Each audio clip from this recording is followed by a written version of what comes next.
Vamos lá? Vamos caminhar? Nós rogamos, Pai, que Tu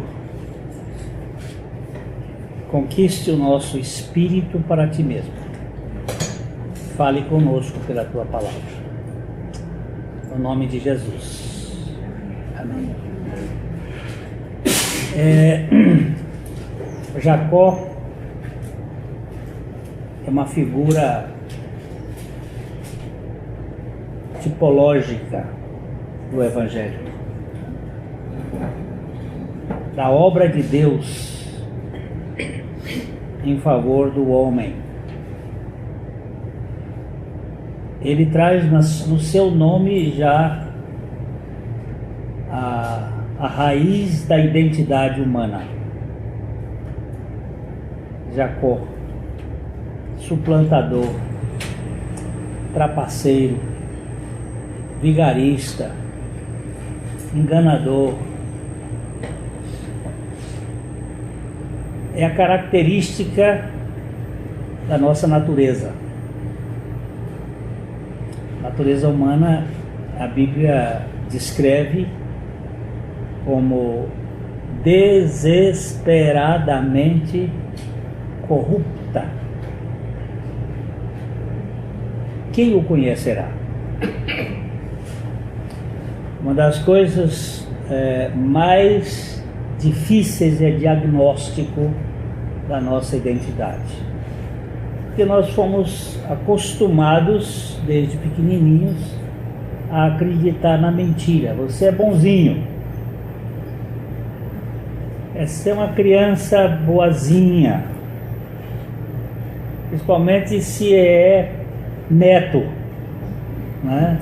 Avô, ele extravasa para dizer que a criança é maravilhosa, é boazinha. Mas a Bíblia é muito radical e clara em dizer que não há bom, nem sequer. Todos nós nos extraviamos, nos fizemos inúteis. Nós temos debaixo da nossa língua veneno de víbora,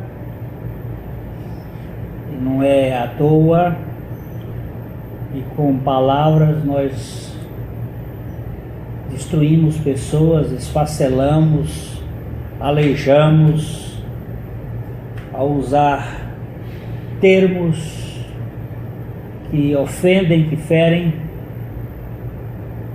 E nós estamos errados desde a madre, como diz o Salmo 58. Desde o ventre, quando a gente nasce, já é se desencaminhando para proferir mentiras. Tem veneno semelhante ao veneno das víboras debaixo da nossa língua. É um diagnóstico muito pesado, muito duro. Mas esta é a realidade.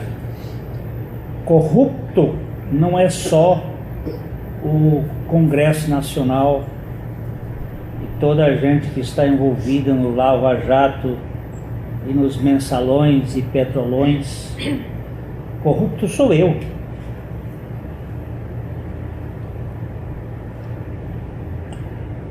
Corrupto é quem quer levar vantagem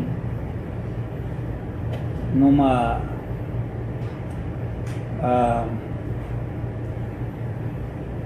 tablete de manteiga. Essa é uma história clássica de um jovem que estava sendo preparado para ser presidente de uma grande empresa internacional. Era uma pessoa extremamente capaz, que vinha desempenhando um papel extraordinário. E um dia lá,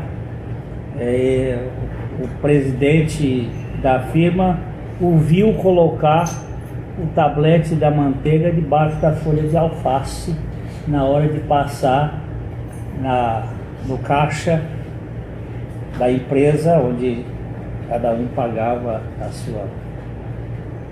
E no outro dia ele chamou o rapaz lá e disse: olha, você está sendo preparado para ser o presidente da firma. Nós íamos dar essa notícia em poucos dias para você, mas infelizmente ontem você deixou tudo cair por terra quando você colocou o tablete de manteiga debaixo da folha de alface. Para não ser visto. Porque a gente tem a impressão que a corrupção é uma coisa do grande e do pequeno. Né? Então a natureza humana é isto. A minha natureza é perversa, é maligna. E a característica dela é este nome, Jacó. Entre os dois filhos, Esaú e Jacó, do ponto de vista humano, Esaú dava de 10-0 Jacó. Apesar da sua profanidade de ter vendido a primogenitura por um prato de lentilhas, ele caiu na esparrela do irmão com facilidade, mas ele era mais... Os traços dele, humanamente falando, comportalmente falando, eram mais adequados. O Dr. Augusto Cury, no seu estudo sobre a vida de Jesus, ele diz que Judas era o discípulo de Jesus mais coerente, mais, vamos dizer assim, mais normal, mais adequado. Ele traiu Jesus por decepção. Ele esperava que Jesus fosse um libertador do povo de Israel, e ele acabou sendo um petista para ele, traindo a pátria, vendendo a nação, aceitando aquilo. Aí ele traiu. Mas essa é a natureza humana. E a Bíblia diz assim que Deus amou a Jacó e aborreceu Esaú. Eu não sei explicar isso. A única explicação que a gente tem é que Deus escolheu as coisas piores do mundo para confundir as melhores. Deus escolhe o que a gente não escolheria. A gente ia escolher gente bem melhor, mas Deus escolheu Jacó.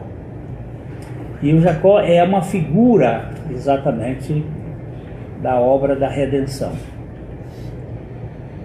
E porque Deus havia se encontrado com Jacó em Betel, no capítulo 28 de Gênesis, a gente já viu esse momento, quando Jacó fugia da sua casa, ele deita numa pedra, num travesseiro de pedra, e ele tem um sonho, e naquele sonho ele vê uma escada que desce até a terra, cujo top chega do céu, e os anjos de Deus subiam e desciam por ela, e o Senhor estava ali, e aquela escada é uma figura de Cristo, que vai ser explicado isto no capítulo 1 de João, quando ele está conversando com Natanael, e ele diz que vocês vão ver os anjos subindo e descendo pelo Filho do Homem. Ali tem uma cristofania, uma manifestação de Cristo na vida de Jacó, Nós já vimos aqui que o Senhor disse: olha, eu vou contigo para onde você for, eu vou abençoar você, eu vou ser aquele que vai endireitar a sua vida. Mas Jacó estava acostumado a jeitinhos, a fazer as coisas do seu jeito. Nós chegamos no capítulo 31 e passamos pelo momento em que ele resolve, depois de 20 anos de trabalho, 14 pelas mulheres e 7 pelos seus bens, mulheres caras, porque se você vai verificar a fortuna que ele tinha, que ele adquiriu em 7 anos, em 14 ele teve que pagar pelas mulheres, mulherzinhas caras, que vou te contar, 2/3 da fortuna dele foi para pagar o preço das mulheres. Agora ele estava querendo ir embora, voltar para casa, deu saudade da mamãe, saudade do papai, está com 107 anos de idade, garoto. Lembre-se que ele casou com 87 e agora ele tem uma renca de filhos e umas mulheres, e ele resolve voltar para casa. E nós vimos a questão que ele que foi sempre um trapaceiro, um enganador, e passava os outros para trás, ele foi 10 vezes passado para trás pelo sogro. O sogro mudou o seu salário por 10 vezes, além de ter trapaceado o casamento dele. Ele tinha que passar por essa escola.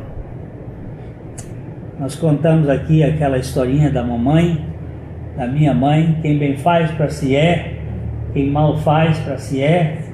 E não tenha dúvida, quem planta vento, colhe tempestade. Quem planta carrapicho não vai colher soja.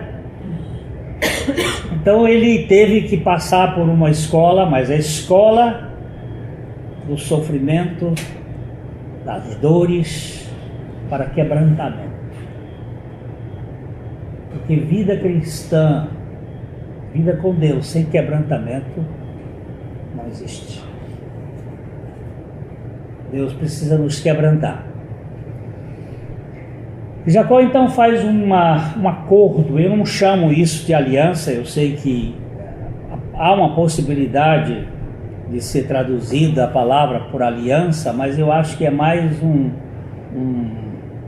acordo diplomático que ele faz com o seu sogro.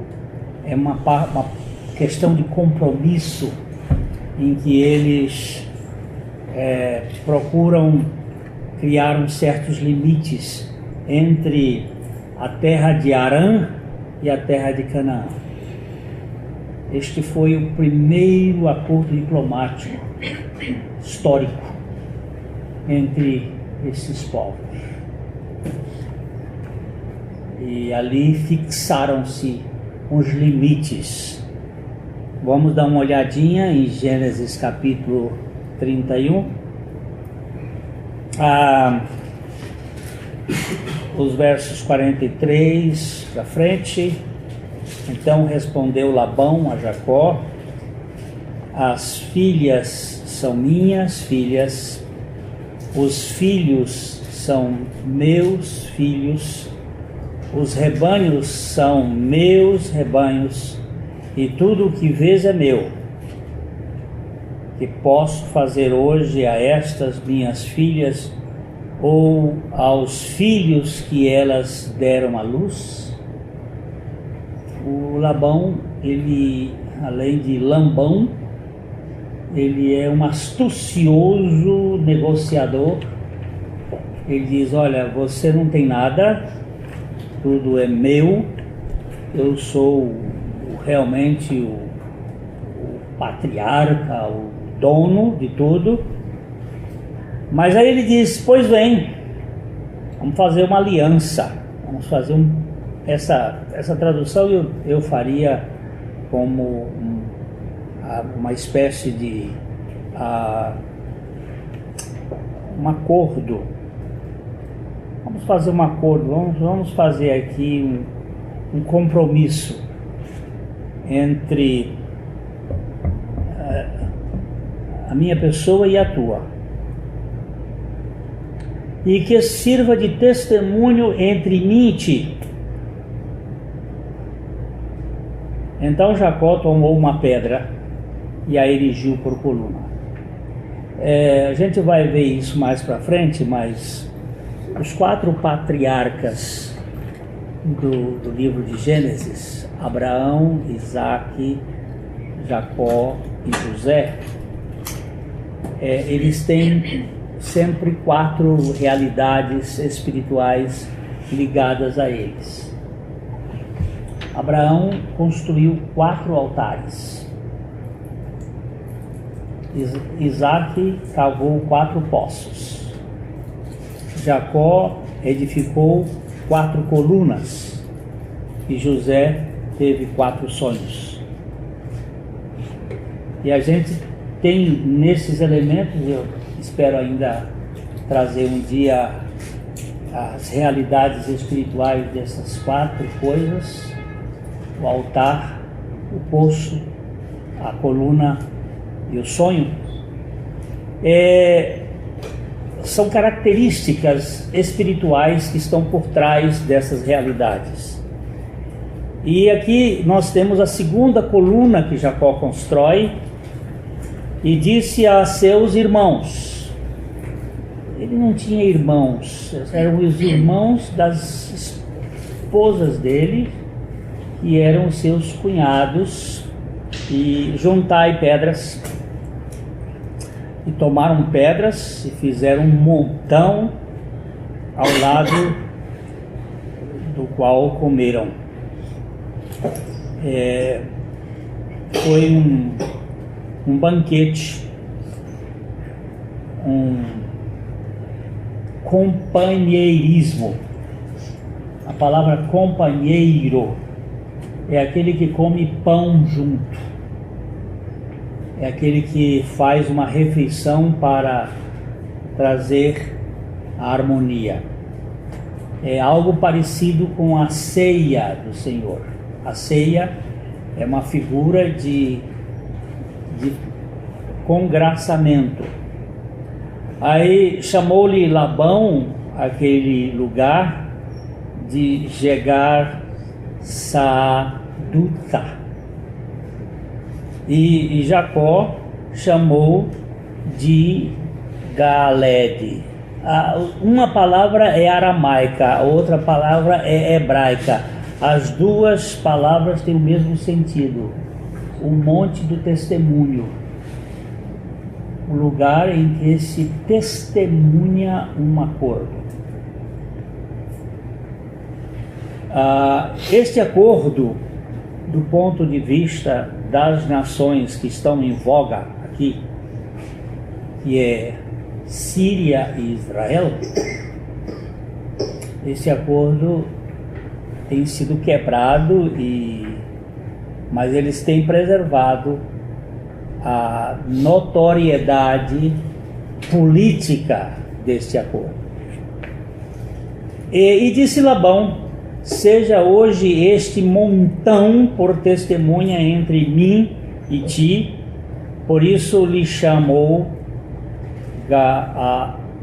Galeed, e também chamaram de Mispa, que significa uma torre que se pode olhar, vigiar naquele local, um lugar de observação.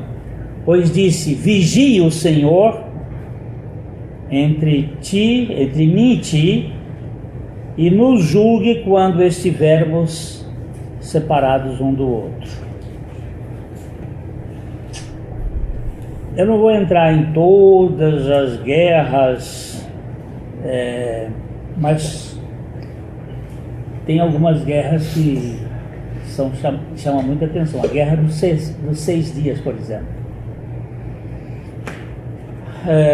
Quando Israel estava na sua expansão, começando a tomar posse do território, nós vamos lembrar aqui que no ano 70 da nossa era, o general Tito tomou Jerusalém, derrubou os muros, matou mais de 1 milhão de judeus, derrubou o templo, esfacelou aquilo, mais de 2 milhões de judeus sumiram pelo mundo afora, peregrinaram, foram para Itália, para Espanha, para Alemanha, para Rússia.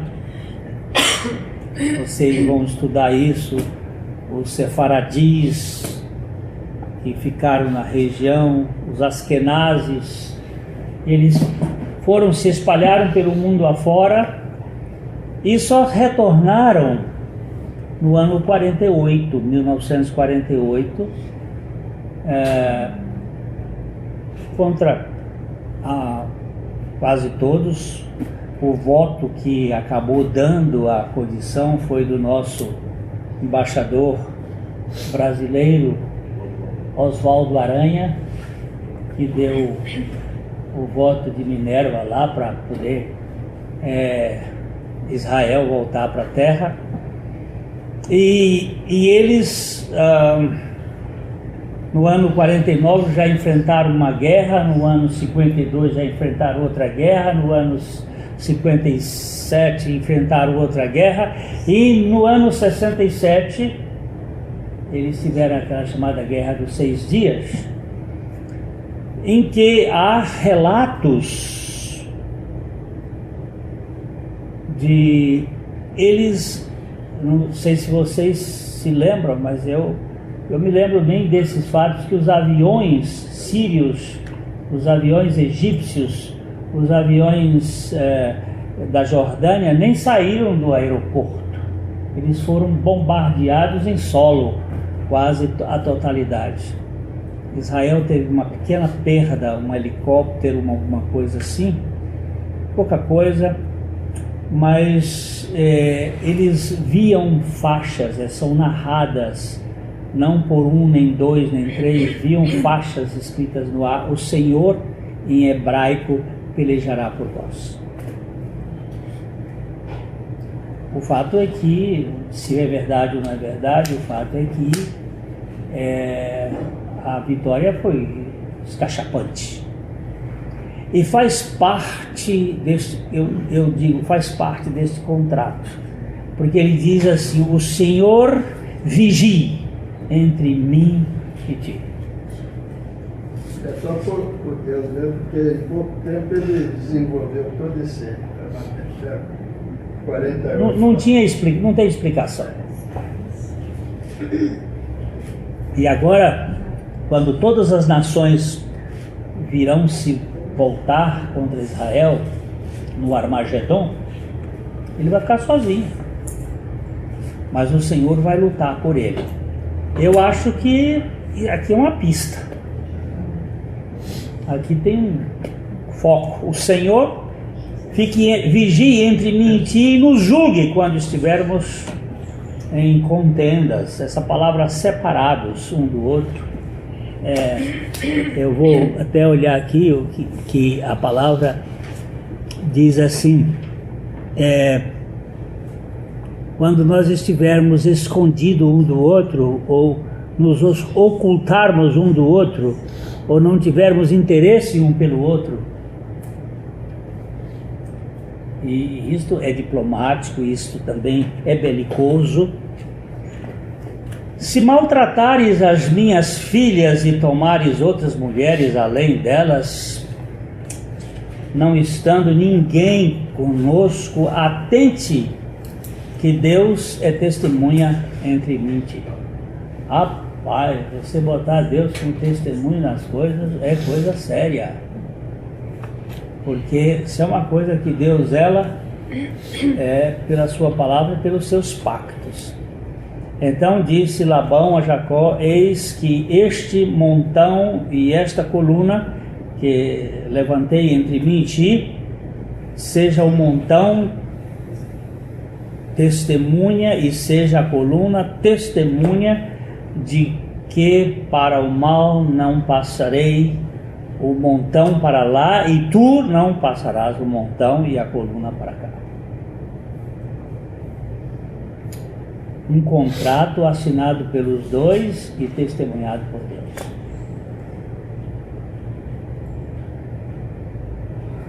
Você pode ter certeza que o tempo passa, mas isso vai acontecer. O Deus de Abraão, o Deus de Naor, o Deus do pai deles, julgue entre nós.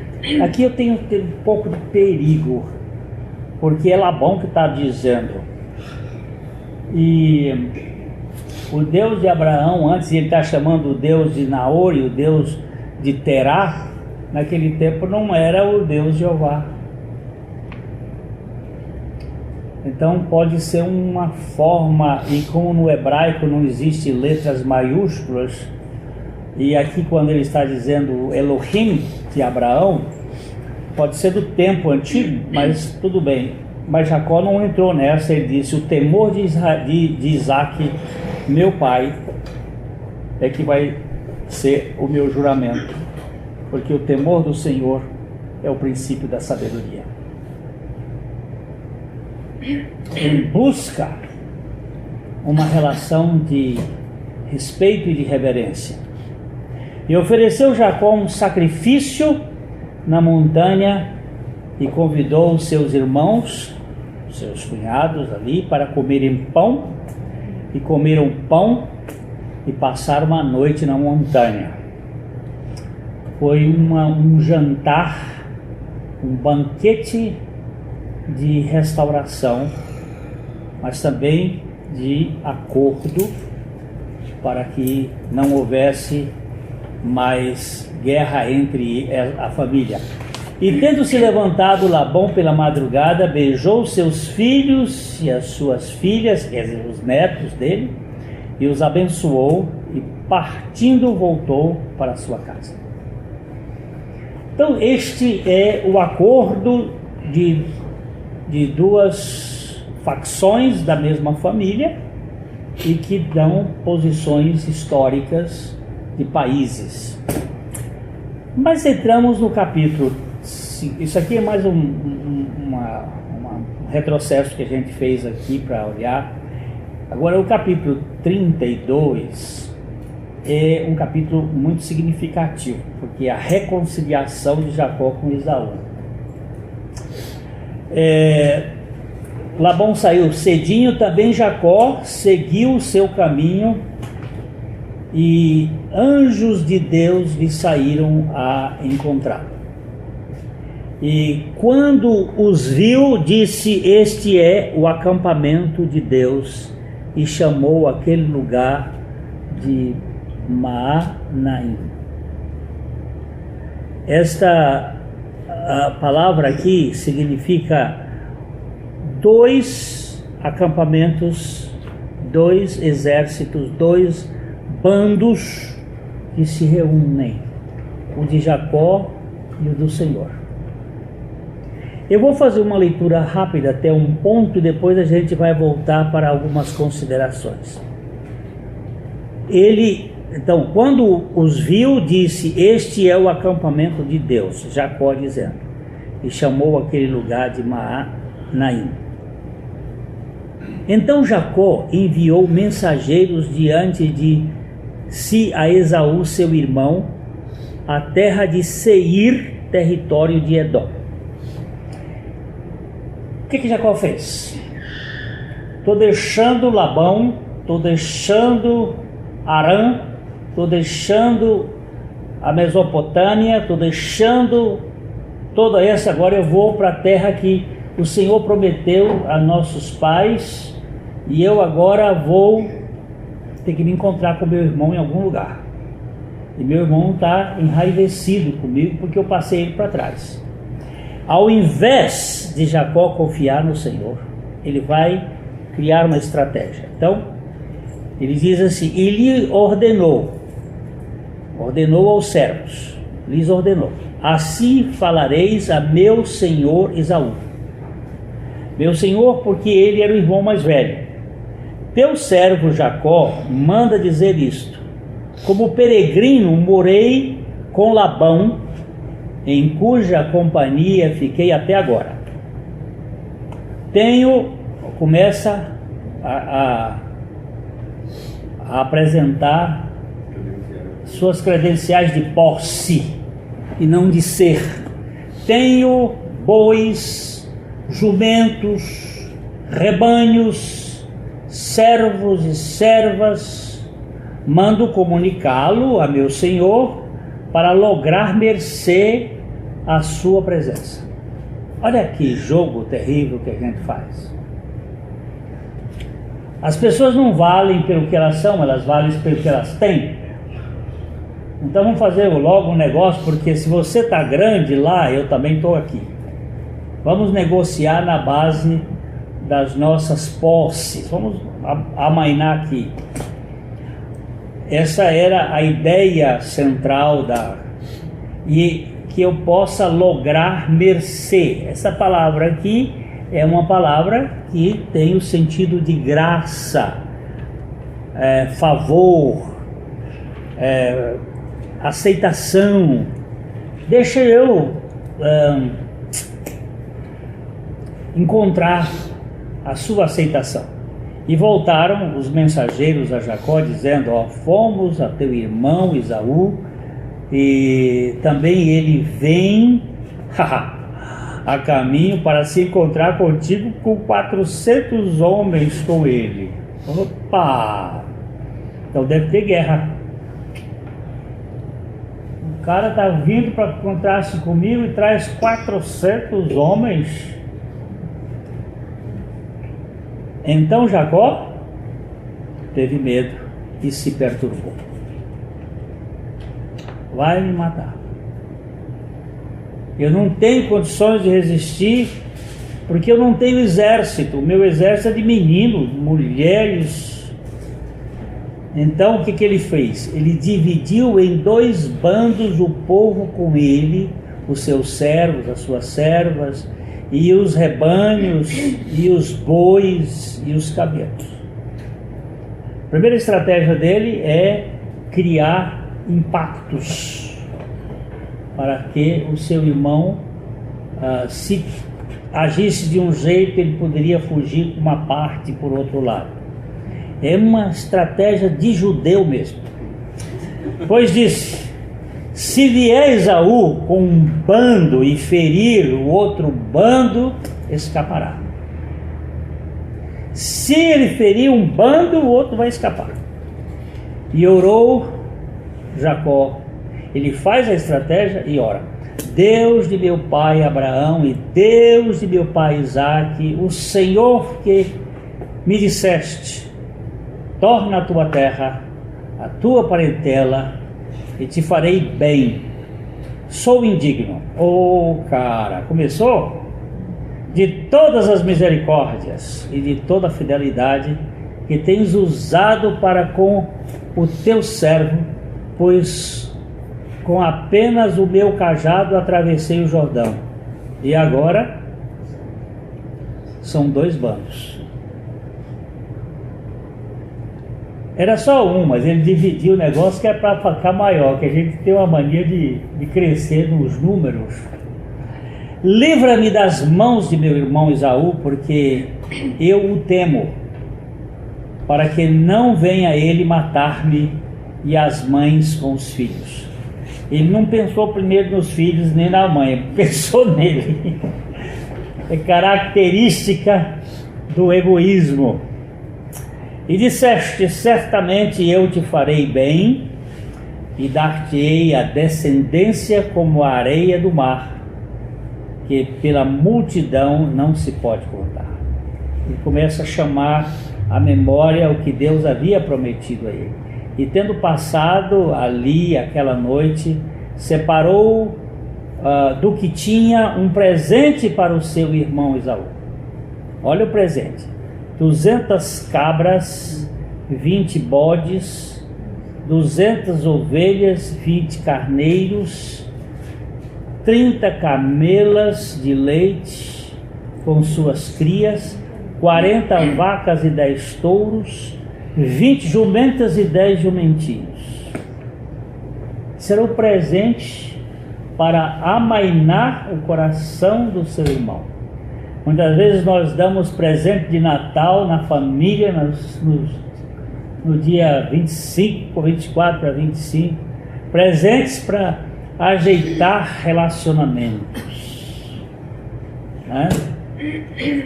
Os mais velhos sempre recebem pijama ou alguma coisa assim, um par de meias, mas aqueles com quem a gente tem algum problema, o presente é um pouquinho melhor.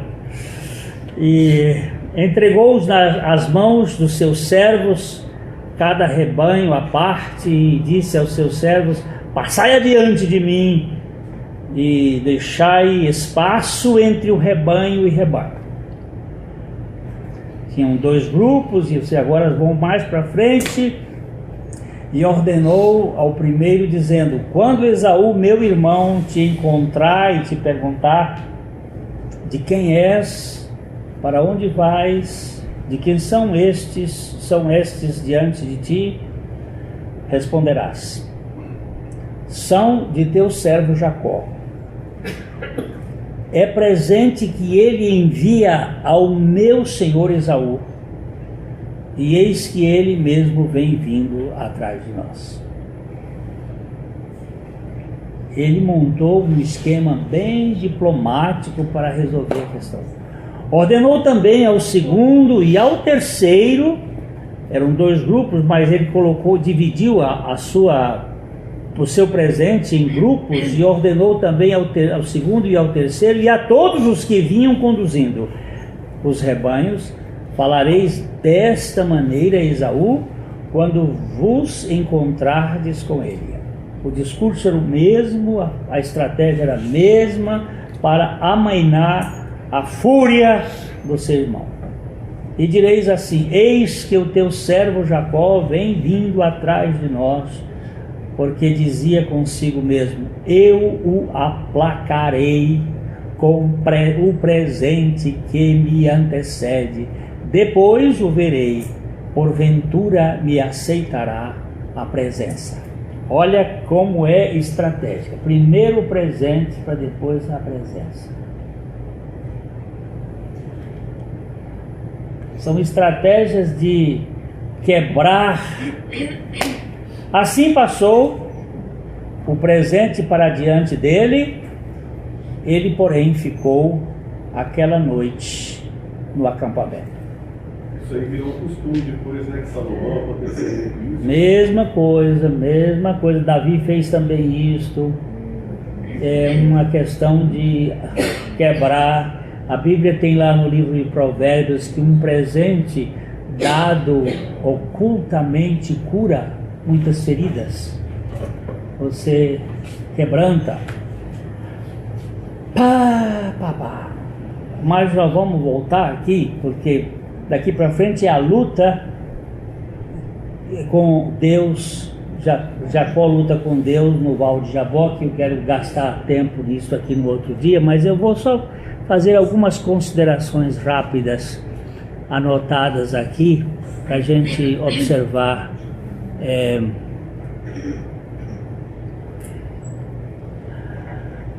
Jacó esperava uma batalha e a sua preocupação era escapar do seu irmão e não fazer uma reconciliação com ele. Ele jogava politicamente, ele queria simplesmente sair das circunstâncias. Ele não esperava que Deus tivesse um propósito maior nessa caminhada. Quando Deus havia dito para ele lá em Arã: você sai aqui da sua de onde você está, você vai voltar para lá, porque Deus queria acertar e corrigir aquelas questões que estavam sendo postas na vida dele, que eles não estavam se relacionando.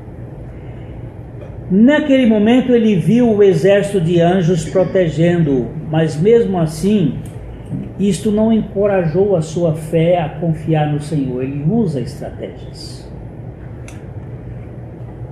Como muitas vezes nós fazemos assim. Manaim significa acampamento duplo, seu acampamento e o acampamento dos anjos de Deus.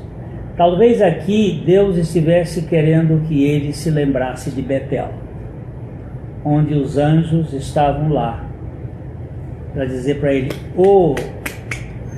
rapaz, a gente lê aqui em Gênesis 28, perto dele estava o Senhor e lhe disse: eu sou o Senhor, Deus de Abraão teu pai e Deus de Isaque. A terra em que agora estás deitado, eu te darei a ti e a tua descendência.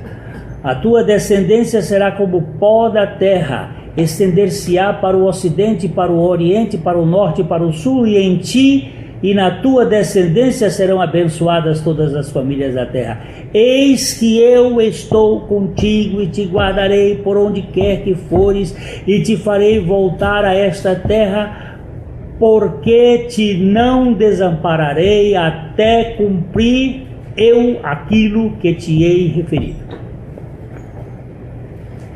Deus estava querendo rememorar Jacó da sua promessa. Escuta, rapaz, meus anjos estão aqui para ti.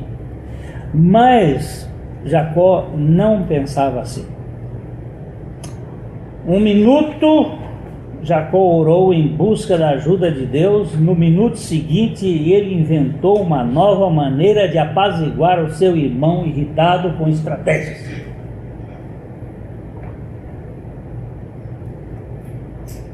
Quando é que nós vamos aprender a confiar no Senhor e soltar as rédeas? Ele lembrou a Deus as suas grandes promessas e então agiu como se Deus nunca tivesse falado.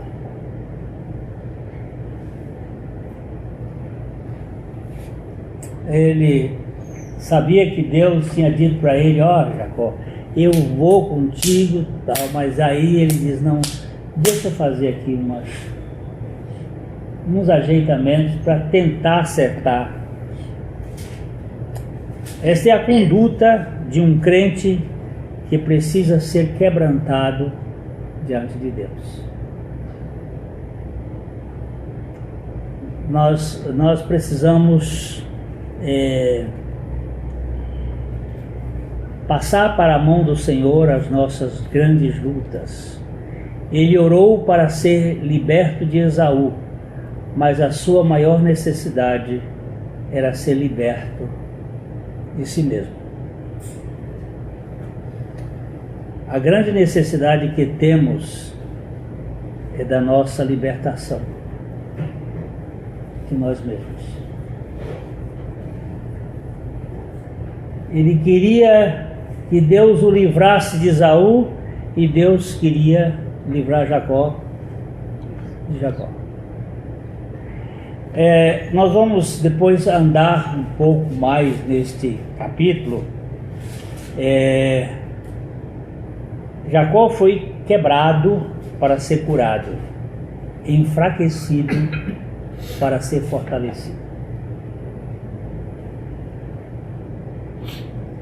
No reino de Deus não é o inteiro que é o príncipe. O príncipe é o manco. Não é aquele que tem saúde perfeita.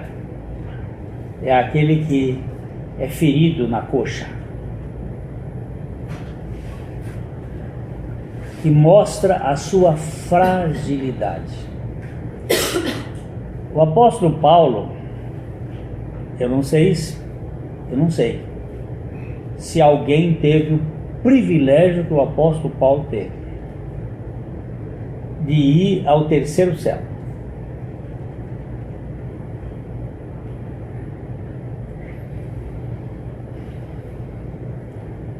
A gente anda de avião no primeiro céu.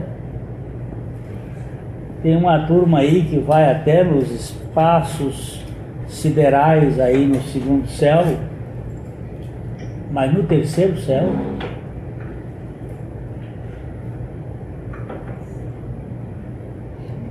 o céu dos céus. Mas ele diz: conheço um homem que há 14 anos, se no corpo ou fora do corpo, não sei, Deus o sabe, foi arrebatado até o terceiro céu. Ele não falou do que ele viu lá, mas ele falou do que ouviu. Aliás, ele não falou, ele se referiu ao que... E ouvi coisas inefáveis. Eu não sei o que é isso. Sabe por quê? Porque ele disse que não é lícito contar essas coisas aos homens. Coisas tão sublimes.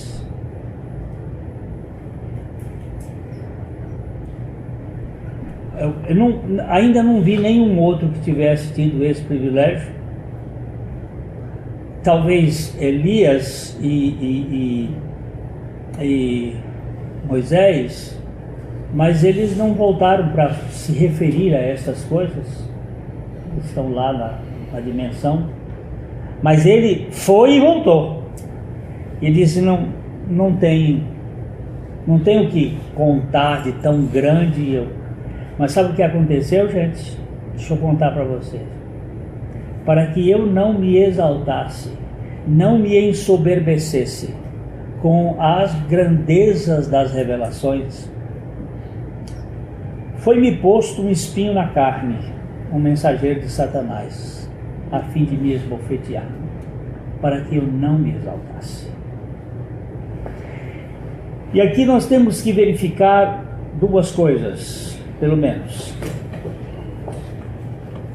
A primeira é que é um espinho na carne, e que esse espinho na carne é um mensageiro de Satanás. Mas, com toda certeza, esse mensageiro de Satanás, esse espinho na carne, não foi posto por Satanás. Por que você diz isso? Porque a coisa que mais Satanás quer é que nós nos exaltemos. A coisa que mais Satanás quer é que nós nos orgulhemos. Porque o orgulho, a exaltação, é um pecado preferido de Satanás. Vaidade. Quem já assistiu o filme O Advogado do Diabo? É um filmaço. Aquele filme eu só não passo ele na igreja por causa das cenas picantes, mas ele é uma revelação perfeita de toda a artimanha satânica com uma pessoa. Todos os pecados capitais, né, que Jesus foi tentado no deserto, ele ali é figurado naquelas tentações. Mas no final, na última cena, já no banheiro, e aquilo é tudo, é um átimo de tempo, é uma história que se desenrola, mas é um acontecimento do banheiro. E vocês se lembram que ele está terminando e o capeta já vem com um mocinho novo ali, já é uma figura nova, e ele diz uma coisa: o meu pecado preferido é a vaidade. Aquilo que me envaidece, que me exalta.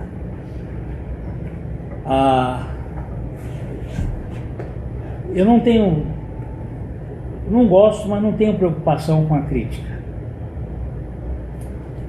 Ninguém gosta de crítica, mas ela é mais benéfica do que a louvação. Porque a crítica nos mostra onde é o nosso rumo. Mas a louvação, a exaltação, nos mostra um lugar que não é nosso. Mostra o trono de Deus. Naquele lugar nós não podemos sentar. Eu tenho muito medo da louvação, da exaltação, porque ela me envaidece demais.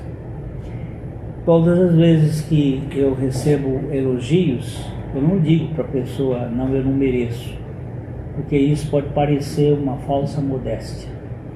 Mas eu digo ao Senhor, tu sabes que isso não é meu, isso é teu. E arranco a coroa e coloco nos pés do Cordeiro, porque é dele, não nos pertence.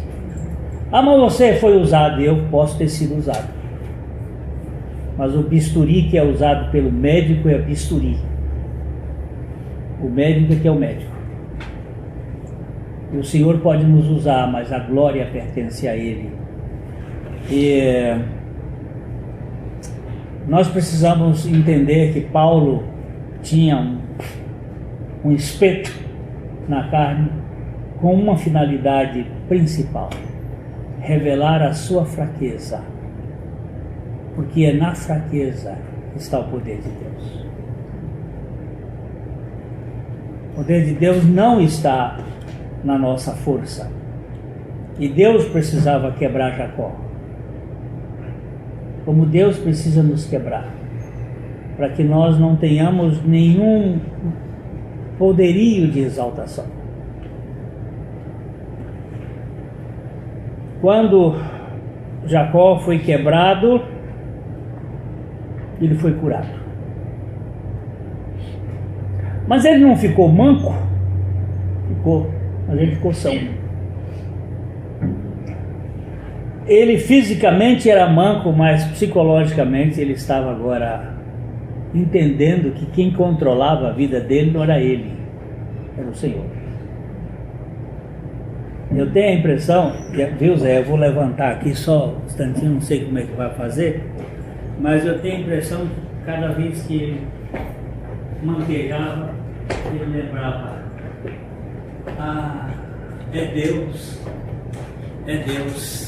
que comanda minha caminhada.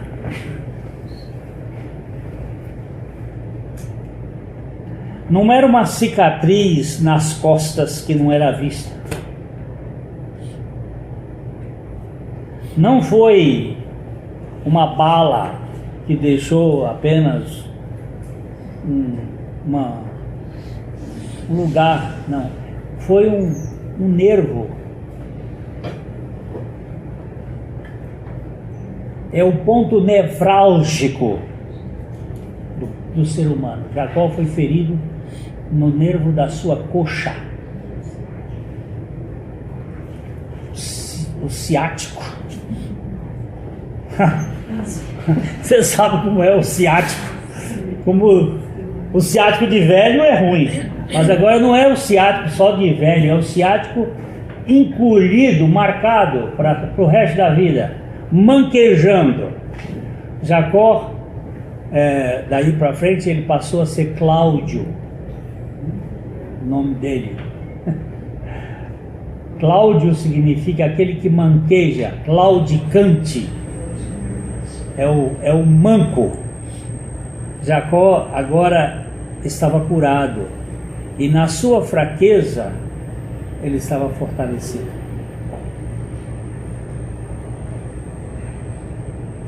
Quando nós somos fracos, diz Paulo, aí é que nós somos fracos. No reino de Deus há um paradoxo. A pobreza é a riqueza. O humilde é que é o nobre. Bem-aventurados os pobres de espírito, porque deles é o reino dos céus. Espera aí, a nobreza celestial está numa humilhação? Está. Quando ele se rendeu, ele ganhou e se tornou o príncipe que anda com Deus. seu cochear seria o lembrete constante de que Deus estaria no controle de sua vida forever and ever. Isso é tão lindo. Quer dizer que o meu sofrimento deve ser desprezado? Não, deve ser apreciado. Eu gosto muito de um pensamento de Santo Anselmo. Santo Anselmo é um teólogo católico e ele disse uma coisa muito interessante.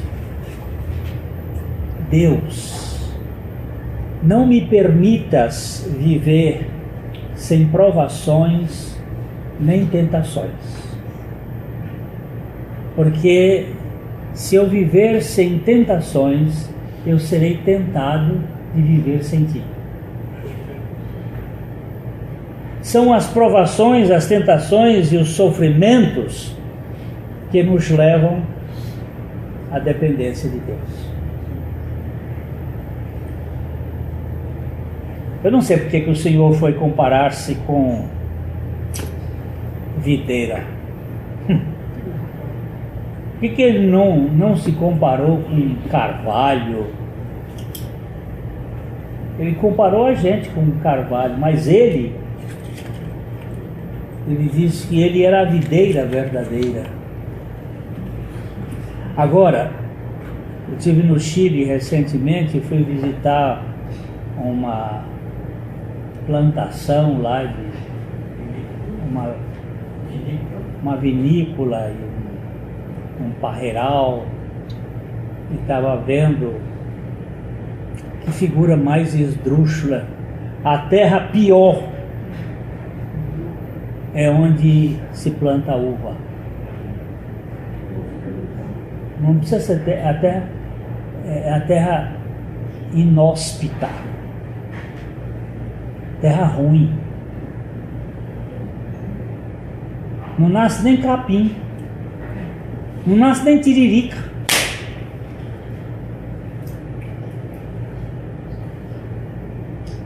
Mas é ali que tem o melhor vinho. Para dar uma boa uva, tem que se enxergar. E ela tem que sofrer. Sofrer. Quanto mais sofre, melhor o vinho. Eu vi cepas de 1865, cepas velhas de Cabernet Sauvignon, de Merlot, antigas, rústicas. Não serve para nada aquela madeira. Você nunca viu falar de se fazer um móvel de madeira de videira. Não tem carvão, não faz carvão. E é feio. Hein? É feia, ela é rústica, ela é tosca. Ela serve para duas coisas: para buscar a seiva e trazer para os galhos e para sustentar os galhos, os ramos. A vida e a sustentação estão em Cristo, a videira verdadeira. E quanto mais difícil for, mais as raízes se aprofundam. Quanto mais seco, mais ela desce a raiz para baixo, afundando em busca de água.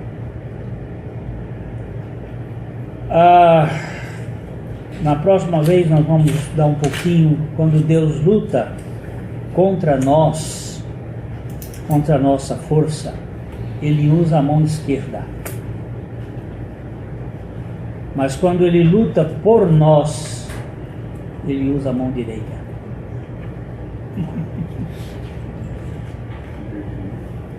Isto é no mínimo curioso. Essa é uma frase de João Calvino. Quando Deus luta contra nós, ele vai ferir usando a espada na mão esquerda. Mas quando ele vai nos abençoar, Ele vai com a mão direita. E a destra de Deus nada mais é do que o nosso Senhor Jesus Cristo.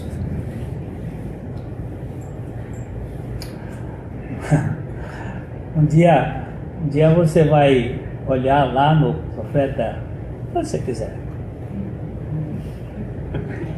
no profeta Zacarias, no capítulo 3, quem é que estava à direita e à esquerda do sacerdote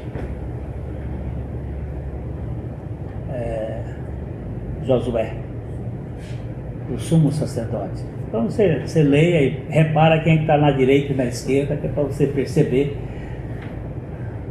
quando Deus quer nos ferir, quem é que Ele vai usar.